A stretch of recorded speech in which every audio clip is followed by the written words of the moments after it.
ఈరోజు world hyper tension day. ఈ సందర్భంగా జగిత్యాల జిల్లా కేంద్రంలో జిల్లా వైద్య ఆరోగ్య శాఖ ఆధ్వర్యంలో పలు అవగాహన కార్యక్రమాలు చేపట్టడంతో పాటు ప్రాథమిక ఆరోగ్య కేంద్రాల్లో అనేక కార్యక్రమాలు చేపట్టే కార్యక్రమాల్లో ముందుకు సాగుతున్నారు. ఈ సందర్భంగా ప్రజల్లో అవగాహన కల్పించడానికి హైపర్ టెన్షన్ను ఏ విధంగా నివారించాలి, వాటి పట్ల ప్రజలకు ఏ విధంగా అవగాహన కల్పించాలి, కేంద్ర రాష్ట్ర ప్రభుత్వాలు అందిస్తున్న సహకారం ఏంటి అన్నది జిల్లా వైద్య ఆరోగ్య శాఖ ఆధ్వర్యంలో ఈరోజు ఈ హైపర్ టెన్షన్ డేకి సంబంధించి జిల్లా ఉప వైద్య అధికారి doctor N Srinivas. Hypertension అంటే బ్లడ్ ప్రెషర్. ఈ బ్లడ్ ప్రెషర్ అన్నమాట అందరికీ తెలుసు సార్.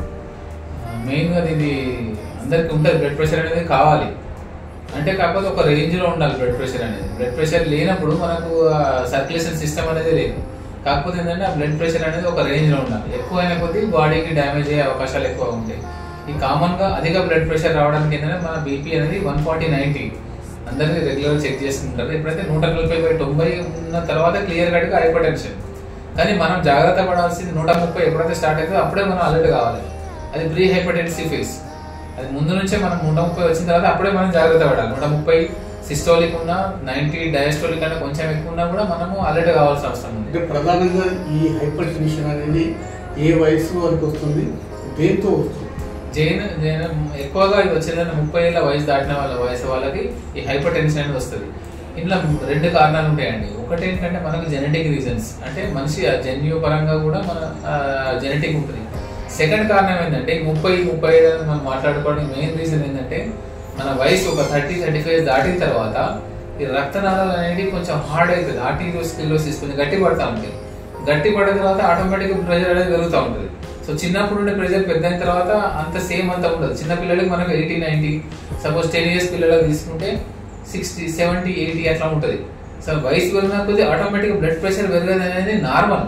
ఆ పెరగడం కూడా ఒక నార్మల్ రేంజ్లో ఉండాలి. అంటే 110-120 వరకే ఉండాలి. ఏ వయసు వాళ్ళకైనా కూడా 130 దాటిందంటే వాళ్ళు అలర్ట్ ఉండాల్సింది.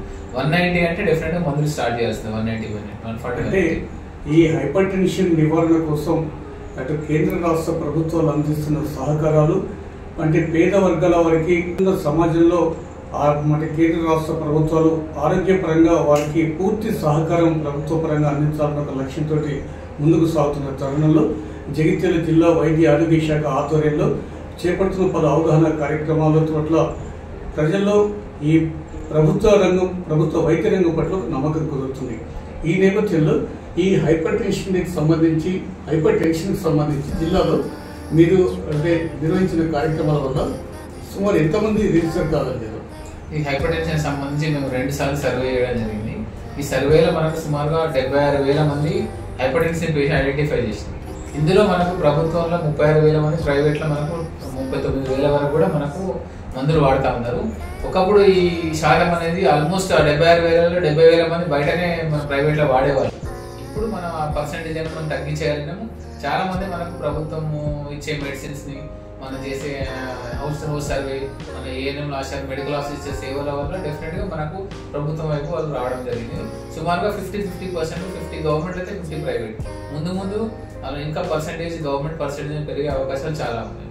అంటే హైపర్ టెన్షన్ డే సందర్భంగా నిర్వహించే కార్యక్రమాలు ఒకవైపు సాగుతుంటే, మరోవైపు కేంద్ర రాష్ట్ర ప్రభుత్వాలు పేద వర్గాల వారికి అందిస్తున్న వైద్య ఆరోగ్యం పట్ల ప్రజల్లోకి తీసుకెళ్తూ ప్రాథమిక ఆరోగ్య కేంద్రాల పట్ల నమ్మకం కలిగిస్తూ అందిస్తున్న సేవల వల్ల హైపర్ టెన్షన్ సంబంధించిన అంటే ఈ హైపర్ టెన్షన్ ఉన్న వ్యక్తులు సుమారు గతంలో 90% పైగా ప్రైవేట్ను ఆశ్రయిస్తే ఇప్పుడు 50% పైగా ప్రభుత్వ ఆసుపత్రుల వైపు మొగ్గు చూపుతున్నారంటే ఇందుకు కారణం కేంద్ర రాష్ట్ర ప్రభుత్వాలు మరియు అందుకు అనుగుణంగా మార్గదర్శకం ప్రకారం జిల్లా వైద్య ఆరోగ్య శాఖ అధికారులు చేస్తున్న కృషి, ఏఎన్ఎంలు కానీ ఆశా వర్కర్లు కానీ ఇంటింటి సర్వే చేస్తూ వారు అందిస్తున్న సేవలకు ఇది నిజంగా హ్యాట్స్ ఆఫ్ చెప్తున్నారు. Thank you.